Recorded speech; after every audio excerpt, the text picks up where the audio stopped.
All right, let's take a look at a concrete example. Here's -3, here's 1. Where do you think is the halfway point? It's right there, isn't it? You're going halfway from here to here. You already know how to get distance from here to here. But now we're saying we don't want distance, we want the midpoint of this line segment, which turns out to be -1. And you can get algebraically that by taking the average of the two. That would make sense because that's what average is, isn't it? You take 2 points and find what halfway point between them is. All right, so what if I give you a point A here and a point B there? What do you think will be the average? Well, or midpoint, it will be right there. You take the two, add them together, half of that. So midpoint formula for two real numbers A and B on a number line is given by A plus B over 2. So of course now we want to know how can we find midpoint of a line segment in the Cartesian plane. So here we go. We have, let's say, example 6,2 and 10,12.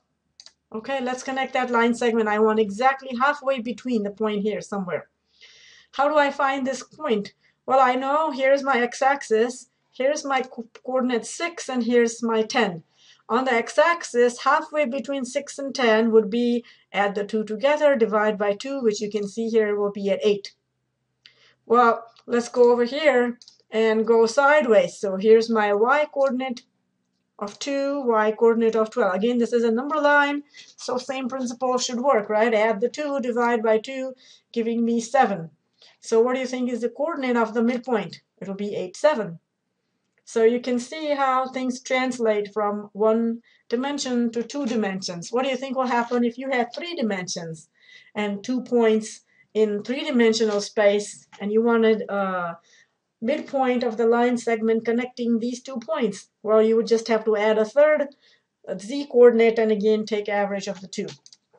Right, so midpoint is take the x-coordinates, divide by 2, take the y-coordinates, divide by 2. In 3-dimensional, you just add another component of z-coordinate.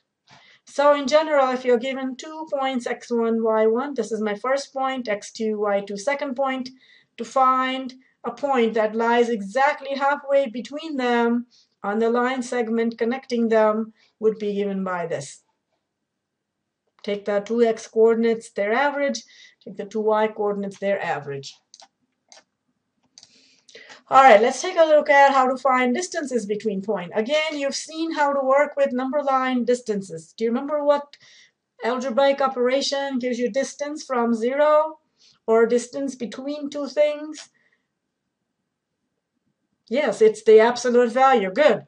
All right, so absolute value. So if I go from -3 to -2, I've moved a distance of 1. To compute that algebraically, then you can do, since -3 is smaller than -2, you take the bigger number minus the smaller number, and that will give you 1. Or you can just take either of the two numbers and subtract, and just make sure that you have absolute value to make sure that the distance is always positive. So absolute value between the difference of the 2 points gives you distance between them. So what if you have a point -3 and a point 4? What do you think is the distance between them?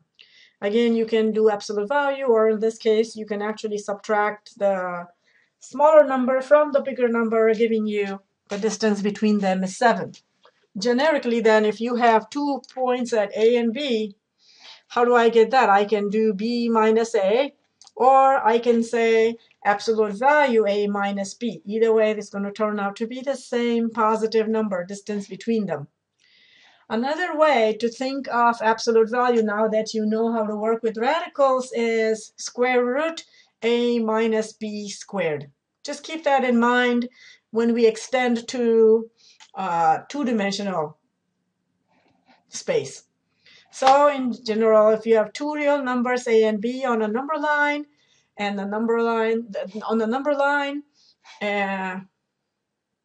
so again, formally then, the distance between any 2 real numbers A and B is given by absolute value A minus B, which is the same as square root A minus B bracket squared. So playing would involve, how do we extend this to the Cartesian coordinate system? All right, so here we are. Let's put a point 2, 3, and we'll go sideways this much amount, vertically that much amount to go to the second point, 610. And I want to know how to get distance between 2, 3 and 610. So that would be the length of this red line segment. Well, you can see we have formed a right triangle here, and many of you might remember what to do next. We know that this distance is 7, this distance is 4, because we know how to compute distance just on the number line. So if you wanted to distance from 2 to 6, 6 minus 2, or absolute value 6 minus 2, which will be 4, and absolute value 10 minus 3 is 7. To get this, then we can use Pythagorean Theorem. So that will be square of each of the legs here added together. Square root will give you the hypotenuse, right? In a right triangle, a squared plus b squared equals c squared. That's what most people remember as Pythagorean Theorem. So that's how you would compute distance. All right, let's take a look at these 2 points. How do you think we can compute distance between those? So from here to here would be -2 minus -5, which is 3. From here to here would be 5 minus -1, so 6. And so the distance here will be 3 squared plus 6 squared, square root 45. Always remember, whatever answer you get, write it in the simplest form, reduced form. 45 is 9 times 5. Square root 9 is 3, so square root 45 will be reduced as 3 square root 5. Don't forget to do that one last step. So in general, then, distance formula should be just computing the, using the Pythagorean theorem. So do you remember, some of you, we always look,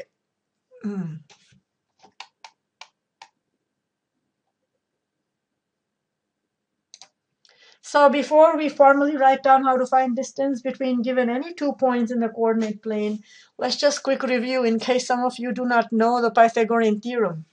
The Pythagorean theorem says that in a right triangle, the length of the hypotenuse squared is the sum of the squares of each of the leg lengths.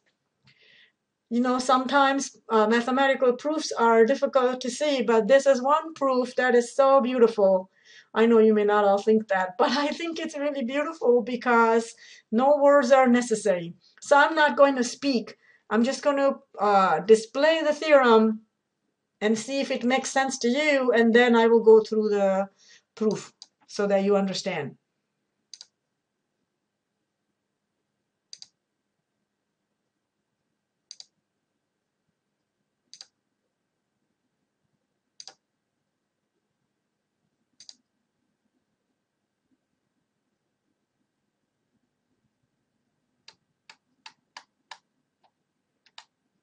All right, so we start with a square a plus b long.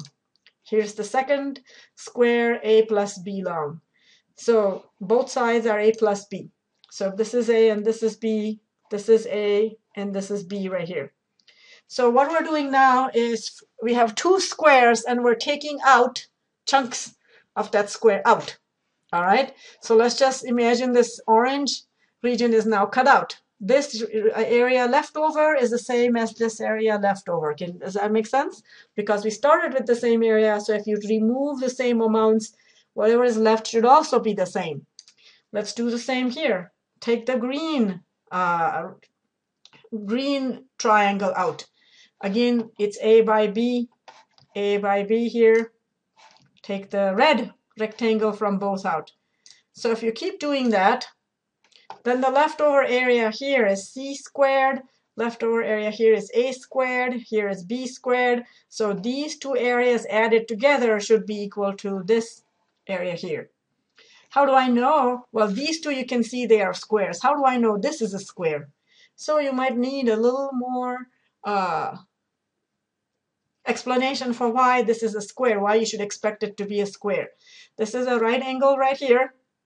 And you also know that all angles in a triangle add up to 180. So that angle here plus that angle here add up to 90. And these 4 triangles are congruent to each other. So this angle is the same as that angle. This angle is the same as that angle. Those 2 add up to 90. So these 2 add up to 90. The Angle here is 180 because it forms a line, and so that means that this angle is 90. And you can show that all angles are 90. They all are of the same length because they are the hypotenuse of the same right triangle, and so it's c by c squared. So there is c squared should equal a squared plus b squared. So this is called a visual proof. All right, so what did we just do? We said distance between 2 points. So it's x1, y1, and x2, y2 are our 2 points. And we want to know what's the distance between them. So this distance, do you remember how to do that? So that would be x2 minus x1, y2 minus y1, and the distance would be the square root of that. So distance between any two generic points is given by square root of the difference squared in the x direction, difference of the y direction squared, added together square root using the Pythagorean theorem. And you can see that if you were to hide this y part, then it is the same as distance on a real number line. So what do you think will happen if you extend it to 3-dimensional? You just have to add one more component of difference of the z coordinate squared and just extend the root over it. So you can see there is a symmetry when you go from 1 to 2 to 3 dimensions in some of these ideas. So this is what we've so far seen. Distance between two real numbers on the number line is given by that. Distance between 2 points in coordinate plane is given by that. 3-dimensional space distance will be given by that. You know, there is a field of mathematics called the real analysis, and also a field called topology, in which people study different ways in how you can work with distances. They're called metrics, and they satisfy certain properties in order for them to be called the distance or metric. You can read the book for further explanation of what I'm talking about. All right, see if you can do this homework then.